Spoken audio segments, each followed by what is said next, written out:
The traditional family concept is fueled across the world as perfect, something everyone should aspire to in their life. And divorce, step-families, and half-siblings have been pushed aside as inherently problematic. Yet, Antonio Banderas and Dakota Johnson defy stereotypes like no other. The two actors have an incredibly strong bond. So, how did he help the angry young rebel find her footing in life when her mom was fighting her own demons? When Banderas won the Hollywood Actor Award for his film Pain and Glory, Dakota was the one to present him with the trophy. My stepfather, Antonio Banderas, burst into our lives. He was so vibrant and so fun and so funny, and his English was abstract. Johnson was brought to tears and left everyone crying their eyes out as she talked about her former stepfather. Before we continue, let us throw it back to 20 years ago, when Banderas had arguably one of his most fabulous appearances. While he hasn't been a red carpet regular over the last few years, it's not his first time celebrating in Hollywood's most prestigious night. That year, the actor brought two very special dates: his then-wife, Melanie Griffith, and then 10-year-old stepdaughter, Dakota Johnson. Yes, that's right. Just look how cute they all look together. Aww! And now, though Griffith and Banderas split up after 20 years together in 2015, Johnson still considers the actor family. I got a bonus dad who I realized that over time is actually one of the most influential people in my whole life. When she was just 6 years old, her mom, Melanie Griffith, married a man who brought a whole new world of creativity and culture and, quote, one remarkably magical little sister into our family. Antonio also made sure she got her education before embracing the make-believe world. Despite her early debut in his movie Crazy in Alabama, both Antonio and Melanie discouraged her from acting until she graduated from high school. As both also first finished school, Johnson listened and didn't begin auditioning in Los Angeles until then, and stays eternally grateful for that. In an interview, the genius actor revealed he had no idea Johnson would be giving such a loving speech. It was all a surprise for him. I knew that she was going to give the speech, but I had no idea whatsoever how she was going to do it. She didn't tell me anything. It was a poignant moment for Antonio, as it confirmed to him that the 2 decades they spent as a family meant just as much to her as they did to him.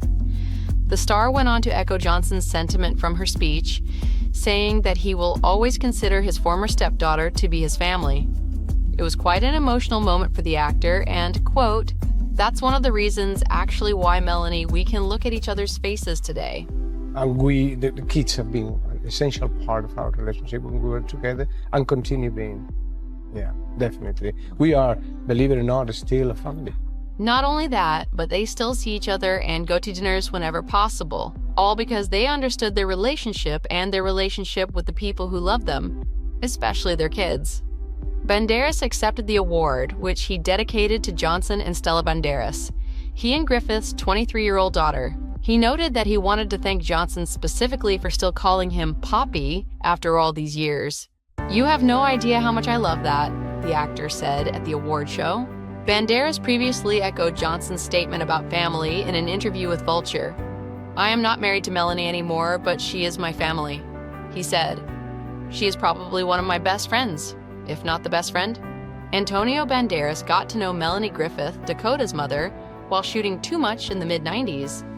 It's no secret that the Griffith Johnsons were quite troubled. Alcoholism, drug addiction, marital infidelities, you name it. Dakota went on record to state how her childhood had been less than perfect, and that she didn't have an anchor growing up due to her volatile parents. Antonio had known about all the issues surrounding the family, but he couldn't help himself. He'd fallen madly in love. They'd both been committed to other people at the time, Antonio to actress Anna Leza and Melanie to actor Don Johnson. Years had gone by, and the pair realized that their attraction extended beyond infatuation. They soon married and had a beautiful daughter, Stella. Acclimating to stepfatherhood hadn't been easy right away. Dakota and her brother Alexander were young, and he hasn't had an experience of being a father yet. Fortunately, welcoming a daughter into their marriage helped him overcome his fears and embrace fatherhood like nothing else. Of course, it helped that the kids were craving stability in their lives and were growing increasingly tired of being shuffled back and forth between their parents. Antonio's arrival proved to be a gift in disguise as he offered a solid ground in which they could grow and blossom. Suddenly, he had a 6-year-old girl, a 10-year-old boy, and a toddler on his hands. As soon as I realized that, I started establishing my relationship, giving them security, little by little doing the father thing. While it had been relatively painless to get in his stepkid's good graces, Antonio did struggle with navigating Melanie's recurring substance abuse issues. As a result, she'd been in and out of rehab throughout their marriage. Griffith has battled addiction in the public eye for a good portion of her Hollywood career. She's been in and out of rehab for quite some time. Her husband, Antonio Banderas, stood by Melanie's side. Even though the couple said they fought while she struggled, Antonio admitted that he would have left to get her to clean up if needed. Melanie said that she did her best to focus on her children despite her substance abuse issues through the years. "I wasn't like a drunk on the floor, out of it person," Griffith said.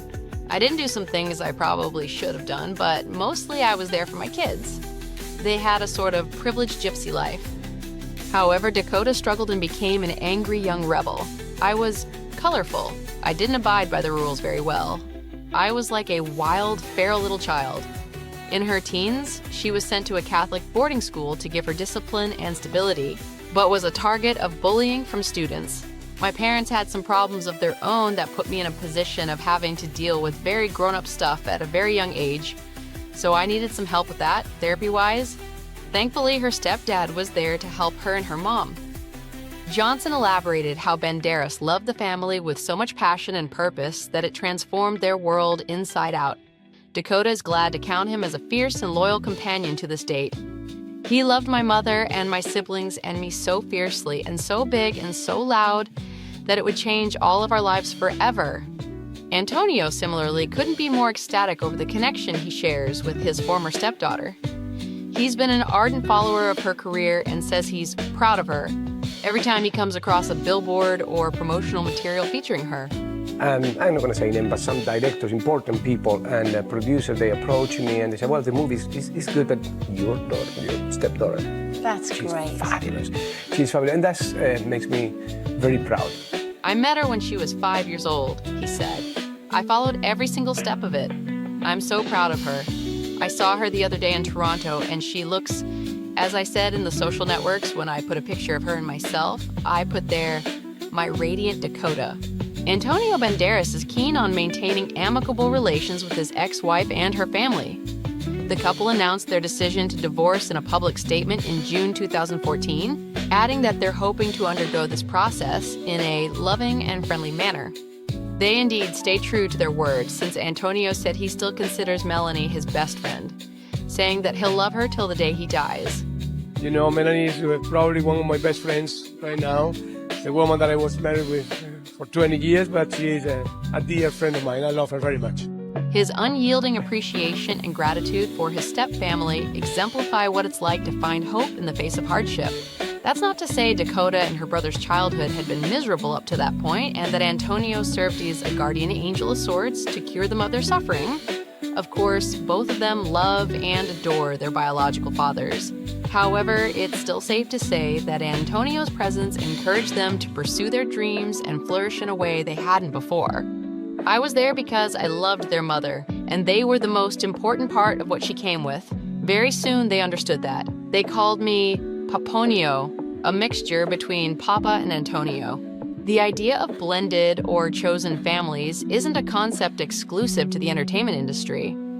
Instead of turning away from such experiences, as awkward as they might be, it is beneficial for us to open our hearts and begin getting to know the individual in question. Sometimes we'll get along, occasionally we won't, but the key is to understand that there's always more space to let people in, to add more love. If Antonio hadn't done the heavy lifting as a young father of 3, he wouldn't have been able to reap the rewards in his late 50s.